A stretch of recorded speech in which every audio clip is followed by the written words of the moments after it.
Assalamualaikum kata pembuka, Waalaikumsalam itu jawabnya. Senanglah hati dapat berjumpa, pengobat kangen rindu di dada.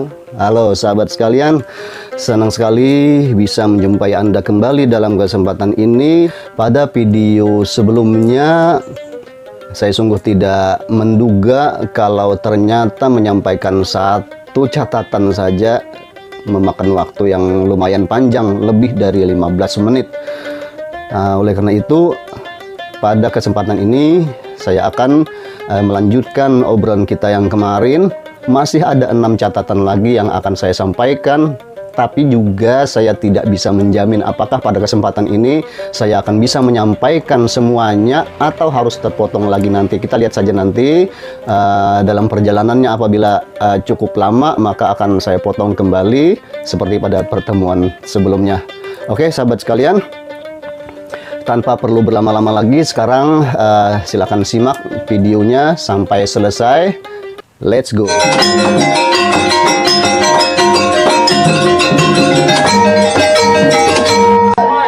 Oke, sekarang yang kedua. Nah, ini catatan kritis yang kedua atau komentar saya yang kedua. Kalau yang pertama tadi menyangkut masalah pemilihan, kurang tepat dalam pemilihan teks puisi. Yang kedua, kurang latihan dan persiapan diri sebelum melakukan perekaman video. Nah, terkait dengan catatan kedua ini, beberapa hal yang perlu kita perhatikan, terutama menyangkut pemahaman dan interpretasi puisi. Misalnya, apakah puisi itu bernada sedih, gembira, cemas, penuh semangat, atau dengan kecenderungan-kecenderungan yang lain. Itu menyangkut nada puisi. Nah, kemudian dari situ kita dapat membayangkan teknik pembacaannya. Bagaimana nadanya ketika kita membaca, bagaimana intonasinya, seperti apa temponya, lalu bagaimana sorot mata kita, mimik wajah kita, gestur, dan gerakan kinestetik yang kita lakukan untuk mengiringi pembacaan puisi yang kita lakukan. Ini terutama kalau untuk gerakan-gerakan tubuh itu yang agak lebih leluasa adalah pada karya-karya puisi yang bersifat prosais, menceritakan sesuatu, atau yang saya sebutkan tadi sebagai puisi panggung alias puisi publik, karena memang banyak dibacakan di depan publik. Misalnya tadi saya katakan banyak sekali karya-karya Rendra yang dibacakan di panggung, kemudian karya-karya Khairil Anwar sebagian diantaranya, karya-karya Taufik Ismail, kemudian ada juga karya Ayib Rosidi, dan banyak lagi termasuk MH Ainun Najib.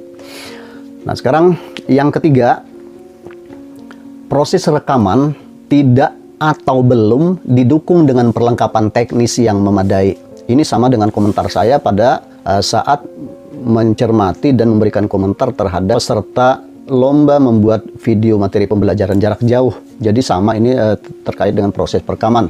Pada umumnya mungkin karena terdesak oleh waktu yang cukup mepet, karena lomba ini sendiri hanya sekitar 1 minggu mungkin kemarin itu, sehingga para peserta itu tidak bisa menyiapkan diri secara maksimal. Begitupun masalah peralatan dalam perekaman video.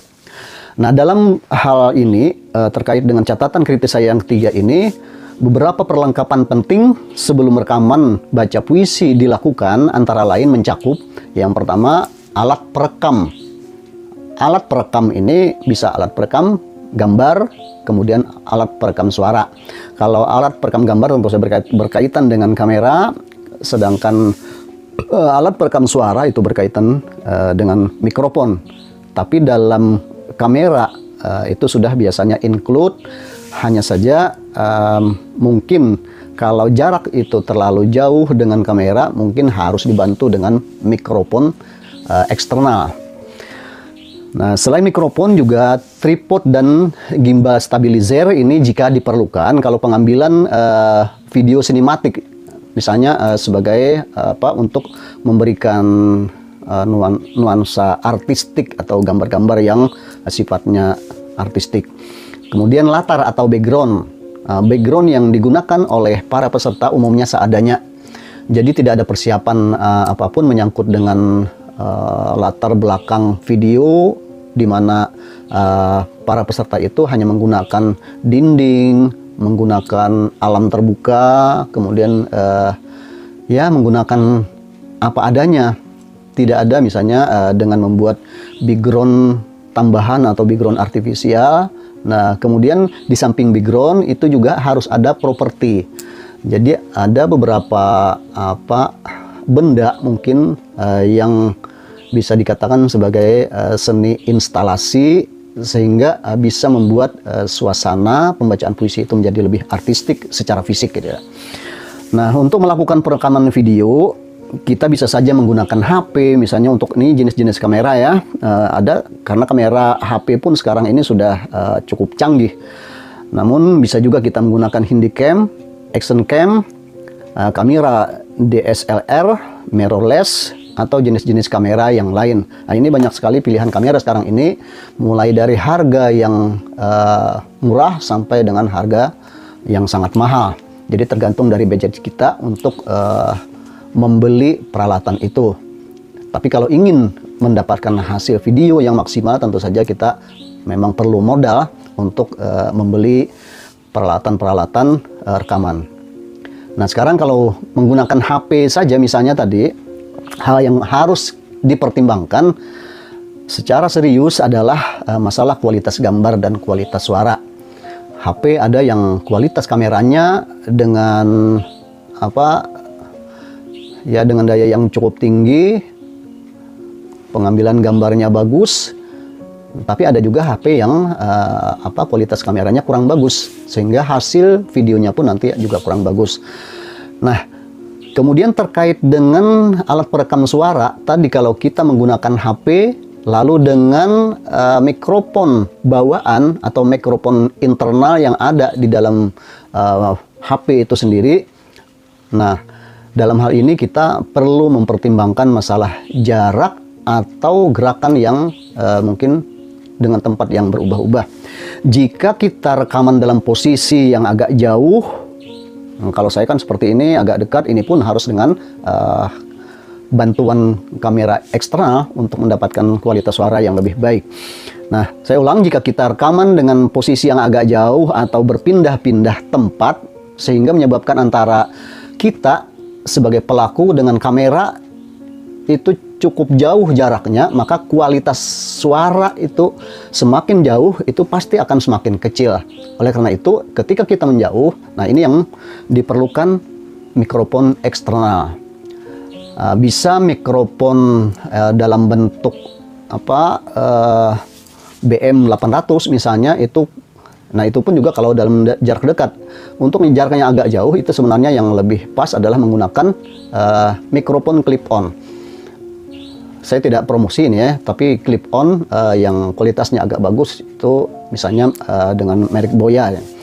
Tapi banyak juga dengan merek-merek yang lain. Carilah yang kualitasnya lebih bagus, karena sekarang ini banyak sekali. Saya sendiri itu karena membeli peralatan satu paket, ada mendapatkan mikrofon clip-on itu yang harganya mungkin antara 30 ribuan sampai 50 ribuan gitu. Tapi kemudian ketika saya menggunakannya kurang bagus, maka saya mau tidak mau harus membeli kembali untuk mendapatkan mikrofon yang lebih tinggi kualitasnya. Ya, harganya 100-an sampai 150 gitu. Nah, sekarang jika dalam posisi jauh tadi atau bergerak, nah sebaiknya tadi kita menggunakan mikrofon eksternal. Kemudian untuk kamera HP sebaiknya juga kita menggunakan aplikasi tambahan untuk kamera. Yang banyak digunakan sekarang ini adalah aplikasi Open Camera. Itu sangat membantu untuk perekaman sebuah video. Oke, selanjutnya terkait dengan masalah background atau latar belakang tadi, hal yang perlu diperhatikan adalah tempat rekaman. Apakah kita rekaman itu indoor atau outdoor? Apakah kita di dalam ruangan atau di luar ruangan? Jika kita di dalam ruangan, itu berarti kita mengikuti yang sudah saya bahas tadi, yaitu mengikuti ragam dari puisi yang kita bacakan. Begitu juga ketika kita membaca di luar ruangan, outdoor, hal itu pun juga bukan asal saja, bukan asal kita lakukan di luar, tetapi memang jenis puisi yang kita baca seyogianya memang yang bersifat atraktif atau yang disebut dengan puisi publik atau puisi panggung tadi. Oh ya, ada satu lagi yang hampir terlupa, tetapi hal ini sangat penting untuk diperhatikan oleh semua peserta lomba atau calon peserta lomba, yaitu masalah terkait dengan teknik pencahayaan atau lighting atau biasa dengan disebut tata lampu. Nah, ini kenapa sangat penting? Karena teknik pencahayaan ini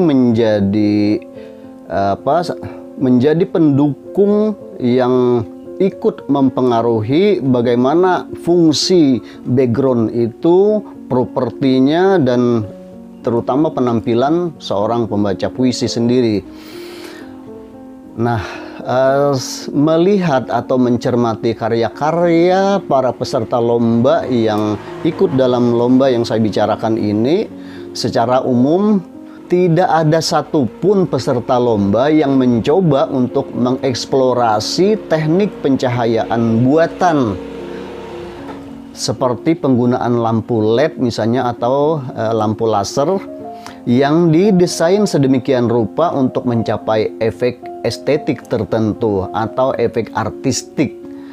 Untuk itu barangkali semua peserta lomba maupun teman-teman calon peserta lomba yang akan datang perlu belajar lebih banyak kepada para pembaca puisi profesional melalui karya-karya video mereka, para deklamator nasional yang sudah punya jam terbang dalam hal seni baca puisi. Nah, kalau saat ini misalnya salah seorang deklamator terbaik Indonesia yang sangat sadar akan pentingnya teknik pencahayaan itu antara lain adalah Asrizal Nur, seorang penyair yang saat ini tinggal di Jakarta dan pengasuh Rumah Seni Asnur ya. Dia bahkan telah memanfaatkan teknologi multimedia dalam beberapa karyanya, dan Anda boleh melihat karya-karya videonya di channel YouTube Asrizal Nur. Nah, jadi itu pentingnya masalah teknik pencahayaan. Ada beberapa video itu rekaman baca puisi yang sangat bagus. Itu banyak sekali kita kalau ingin belajar bagaimana teknik baca puisi yang baik, teknik baca puisi yang bagus, banyak sekali karya-karya video yang bisa kita pelajari bagaimana para deklamator-deklamatris itu membacakan puisi mereka dengan sangat bagus, terutama mereka yang terpilih sebagai para juara, para pemenang dalam berbagai event lomba. Sekadar bahan perbandingan, mari kita perhatikan kembali dua cuplikan video berikut ini. Razan,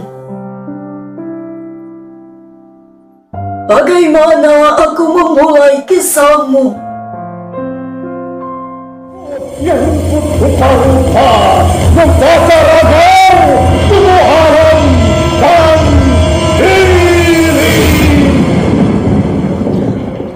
Oke, sekarang sebagai catatan yang keempat. Di antara peserta, tidak semua peserta tentu saja, di antara peserta kurang tepat dalam memilih media puisi yang akan dijadikan sebagai dasar pembacaan. Nah, yang saya maksudkan dengan media teks puisi di sini adalah alat bantu yang digunakan sebagai wahana teks puisi itu sendiri. Lebih konkretnya gini, apakah puisi yang kita bacakan itu menggunakan kertas sebagai dasarnya, ataukah menggunakan HP, menggunakan tablet, atau menggunakan media yang lain. Masalah ini tampaknya memang tidak begitu penting, tapi dalam sebuah lomba pasti ada juri yang menilai.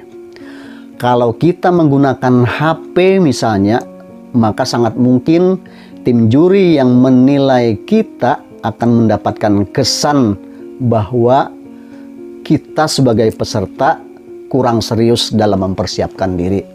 Nah, saya kebetulan ada beberapa peserta itu membaca dari teks puisi yang ada di HP.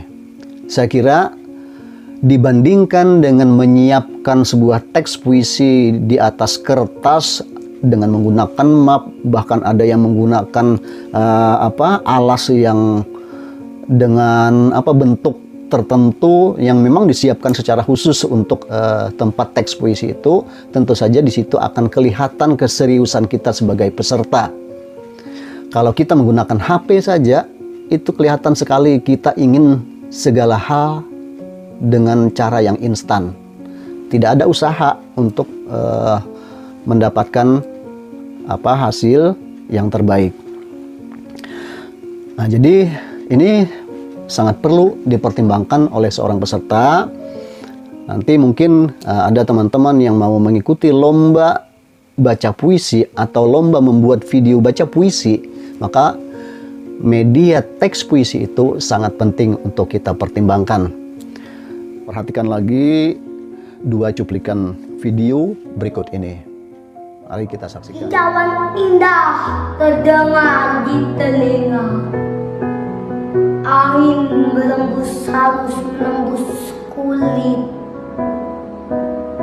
Kulihat awan seputih melati. Juga langit sebiru lautan samudra. Selama angin masih angin puritan,